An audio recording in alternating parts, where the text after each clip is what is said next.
Class 9-এর geography. Class 9-এর geography ষষ্ঠ অধ্যায় চ্যাপ্টার 6 ষষ্ঠ অধ্যায় দুর্যোগ ও বিপর্যয়।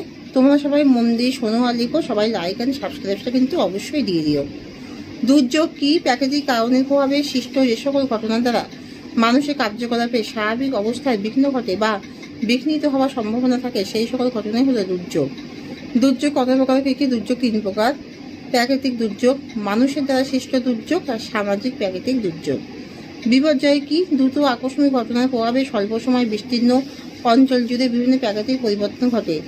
জল সম্পদ ধ্বংস হয়, অসংখ্য মানুষ মারা যায় এবং ক্ষয়ক্ষতি পূরণ প্রায় অসম্ভব হয়ে পড়ে। তবে এই ধরনের ভয়ঙ্কর দুর্যোগকেই বলা হয় বিপর্যয়। বিপর্যয়ের প্রধান বৈশিষ্ট্য কি? এই যে দ্রুত আকস্মিক ঘটনা, প্রচুর প্রাকৃতিক সম্পদ ক্ষতি হয়, প্রচুর মানুষ, প্রাণী ও গবাদি পশু মারা যায়, সুদূরপ্রসারী ফল হয়, গভীর ক্ষতির পরিমাণ নির্ধারণ অত্যন্ত জটিল হয়ে পড়ে এবং সমস্যার মোকাবিলা করা খুবই কঠিন হয়ে পড়ে। সুন্দরবনে বন্যা হয় কেন? এক নাগাদ অতিরিক্ত বৃষ্টি হয়, ঘূর্ণাবাতের প্রভাবে প্রবল বর্ষণ হয়, নদীতে পলি জমে নদীর জলধারণ ক্ষমতা কমে গেলেই এখানে বন্যা হয়। পশ্চিমবঙ্গের খরাপ্রবণ জেলাগুলি কি কি? পশ্চিমবঙ্গের রাজ্যের খরাপ্রবণ জেলাগুলি হলো পুরুলিয়া, বীরভূম, বাঁকুড়া, পশ্চিম মেদিনীপুরে খরা দেখা যায়। ভারতে কোন অঞ্চল কেন ভূমিকম্প প্রবল?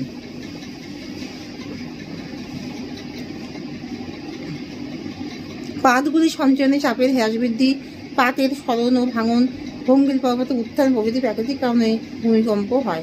ভূমিধস কেন হয়?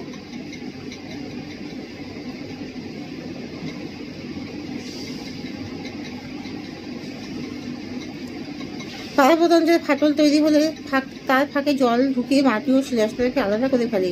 ফলে অভিকর্ষে টানে এই মাটি ও শিলা মাঝে মাঝেই ধীরে বা হঠাৎ নেমে আসে। বর্ষাকালে এই ভূমিধস বেশি দেখা যায়। আর পার্বত্য অঞ্চলেও অপরিকল্পিতভাবে রাস্তা, বাড়ি তৈরি এবং গাছ কাটার কারণে ভূমি বেশি হালকা হচ্ছে বলে ভূমিধসের মাত্রা বাড়ছে। বিপর্যয় মোকাবিলায় সমাজের ছাত্রদের ভূমিকা কি কি? সমাজের ছাত্রদের ভূমিকা কি কি? দুর্যোগ ও বিপর্যয় মোকাবিলায় ছাত্রদের ভূমিকা খুবই গুরুত্বপূর্ণ। বিদ্যালয় শিক্ষক অন্যান্য প্রশিক্ষণপ্রাপ্ত মানুষদের কাছ থেকে দুর্যোগ ও বিপর্যয় মোকাবিলা সম্পর্কে ধারণা তৈরি করবে। তারা দলে ভাগ হয়ে সমাজের সব স্তরের মানুষের কাছে বিষয়টি জানাবে। মাঝে মাঝে তারা বড়দেরকে সঙ্গে নিয়ে মিটিং ও পদযাত্রা করে মানুষের মধ্যে সচেতনতা বাড়াবে। বিপর্যয় মোকাবিলায় দক্ষ মানুষদের নিয়ে এসে মিটিং করবে।